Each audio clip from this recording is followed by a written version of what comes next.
Hey guys, what is up? Guys. This is episode 9 of season 4 of Young Justice. This episode was called Ep.9, which if you spell it the correct way would be called Undo. Guys, so good. But let's break it down and then let's talk about the things I want to talk about. But guys, so good.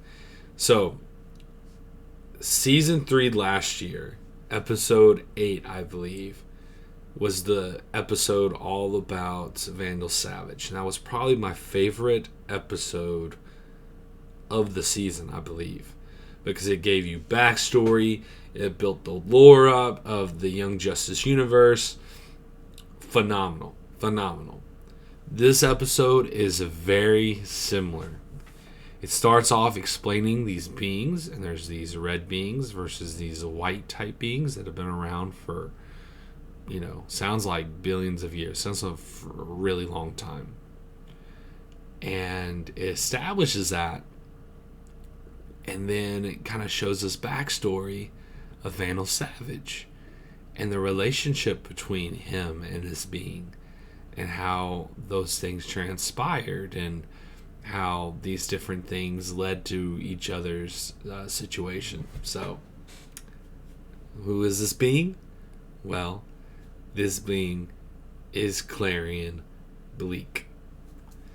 So they're adding lore to his character, building the world as it is, and let's just get the synopsis out of the way so I can go into each character and talk about it because fantastic.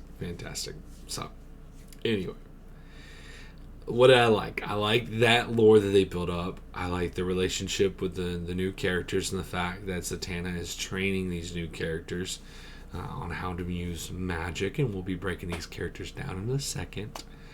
I like the story, setting it up, and what it could possibly lead to. I am very curious about those things. I know that all these magical beings do sense something. And I have a feeling that some of the characters they've shown are going to tail end, at least by the end of this arc.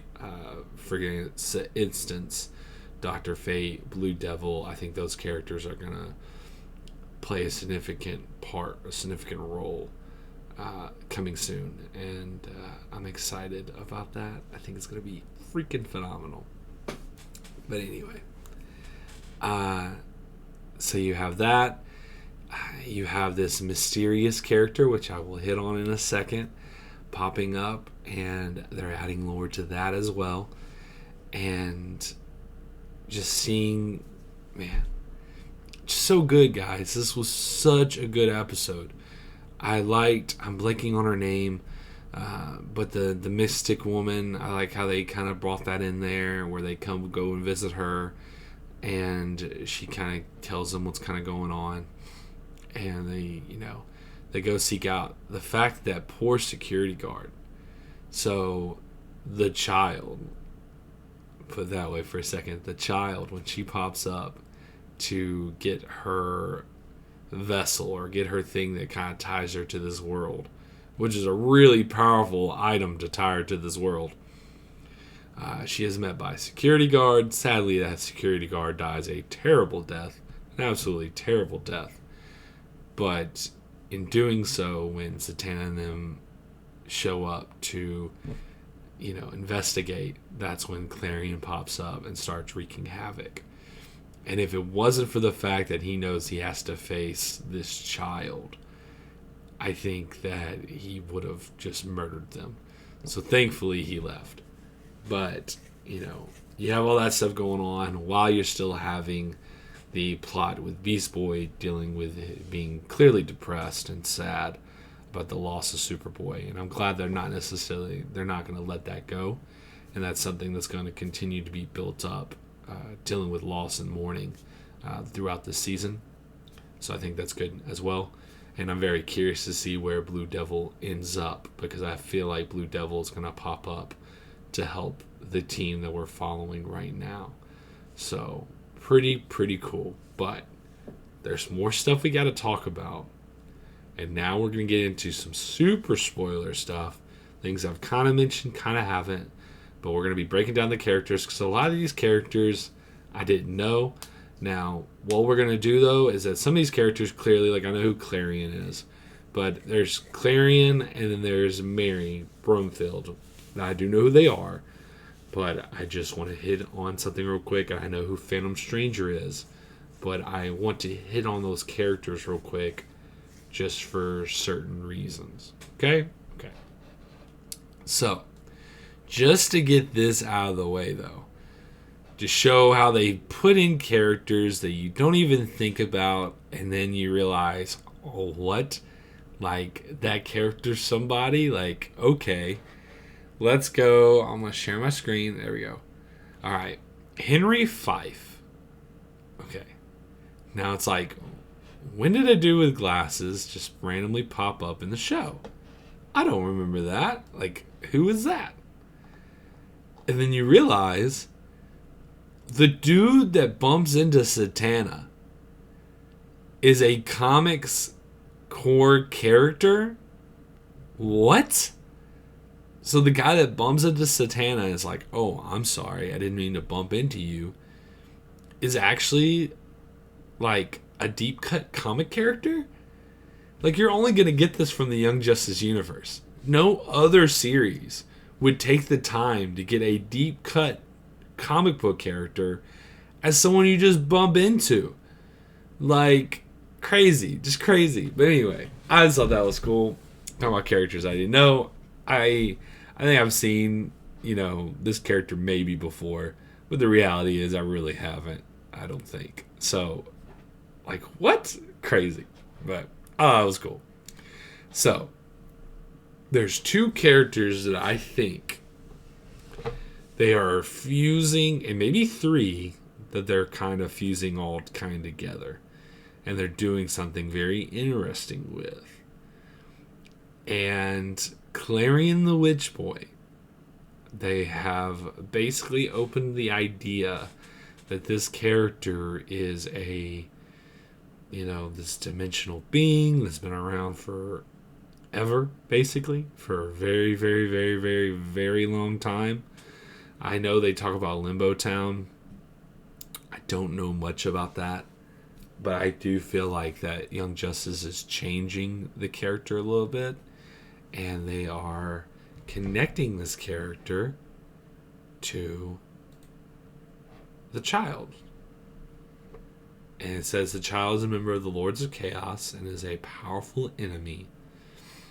And so, I'm curious about a few things. One, is this opening the door for us seeing Amethyst being brought into the Young Justice universe? That's my first question.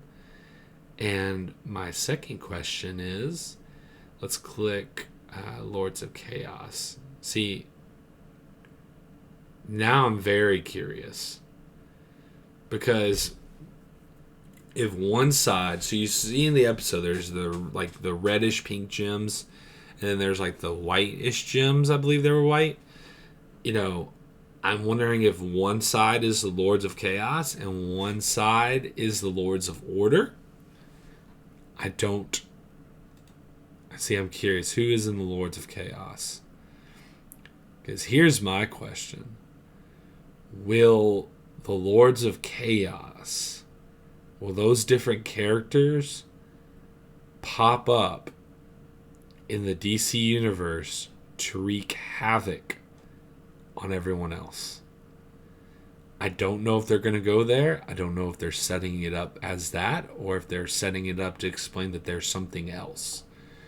But if they are the Lords of Chaos and the other group is the Lords of Order, does that mean Amethyst will be a part of the Lords of Order? And possibly, could another character be a part of the Lords of Order? But I'll hit on that in a second. So, I liked how they did that. Don't care they gender swapped the character. It's fine. I don't care. Flaw is cool. The fact that they took an Atlantis rock. And also how they connected Atlantis. Like, Atlantis was the original home of Vandal Savage. Like, that was his first place where he started to build his family and his community up before they got ruthlessly killed. Crazy. Crazy. Super, super, super, super, super cool. And, clearly there's going to be a battle between Child and Clarion. So I'm curious about that. But, like I said, I'm curious to see if we're going to see other characters in the future and what that means and what that entails. I'm very curious about. So, now, I know who Mary is, and I knew as soon as we started watching the show, this is Lady Shazam, this is Miss Marvel. The DC one. Guys, I'm digging it. I'm curious, though. This is what I'm curious about. I'm curious if Billy Batson is still Shazam or not. And if they're doing something different.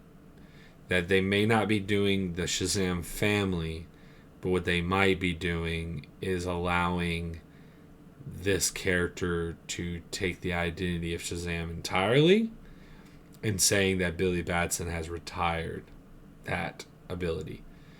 Maybe so, maybe not. I'm curious either way what they're doing. It would make sense that time has passed enough that if he wanted to give it up, he could. So I am curious what they're doing with that, but I just thought that was cool.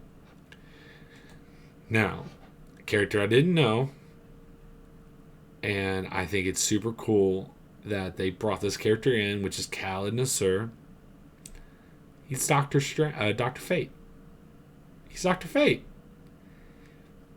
Which makes you wonder that if his future is to be Dr. Fate, does that mean that he is going to be the new Dr. Fate, which means that Satana's father may finally get to be free?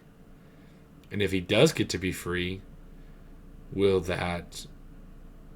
he still be young enough to survive it? Because I know from my understanding it's aged him up. Like, it's aged him. So will he even live if he takes off the helmet? But either way, super cool. Digging all this. I mean, they'd already hit on the fact that Dr. Fate is possibly the son of Vandal Savage. Like, the actual helmet itself, the entity that remains inside the helmet, is possibly the son of Vandal Savage. But anyway, super, super cool that they just get these characters and they tie in these deep comic book characters. Like I said, only Young Justice is doing this. And if HBO Max had any sense, they would be giving these people money. Not just more money to do their show, but they would also be giving us a 5th season. Please, HBO Max, give us a 5th season. I want this. I need this. It's like one of the only comic book things that I am like extremely, extremely excited about. Now, I've enjoyed most things that have been coming out on a lot of this stuff. But this is something I want. So please, just give it. Give us a 5th season. This is the reason I have HBO Max, is this show. Okay? It's the reason I have this thing. So, please. Super cool. Deep lore. And another thing, when it comes to diversity, when it comes to bringing out new characters, this is how you do it. Okay? This is how you do it. And so, I think it's great. I think they're doing a phenomenal job. Now, to hit on the last thing, right? Now, we just talked about the Lords of Chaos and the Lords of Order. Holy crap, I just noticed something. And I think I am right. Now, they give him various different origins. But I think they're going to make it much simpler for us in the Young Justice universe. If Clarion and the Child are a part of the Lords of Chaos, then holy crap, Phantom Stranger is a part of the Lords of Order. So there was the red gems, and there's been the white gems. And I think that Vandal Savage has had an angel and a devil on his side this whole time. He's had Clarion on one side, and he's had Phantom Stranger on one side. And it looks like he's a Lord of Order. Now I'm curious who are all a part of the Lords of Order. That's interesting. Okay. Amethyst.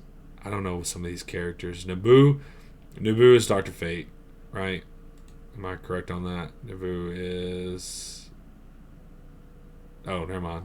I don't know.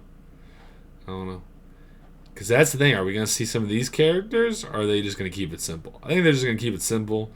They're going to show a few people, and then that's it. But very cool. Very, very, very, very cool. It would be cool to see Amethyst, though. If we see one other Lord of Order, it'd be cool to see Amethyst. But I like the fact that they're in a plane to help get tied to this plane. That they connect to something or whatever. But it's interesting, the idea that Clarion is the devil, Phantom Stranger is the angel on the other side. Literally, possibly an angel on the other side. Talking to Vandal Savage, convincing him to make decisions one way or another, warning him about things one way or another. Very interesting. I like just the world building, man. The world building this show does. Phenomenal. So, anyway, guys, what did you think of this episode? Did you like it? What are you hoping to see from this arc with Zatanna? Let me know, comments down below what you think. Anyway, guys, if it's day or night, I hope you're having a good one. Peace.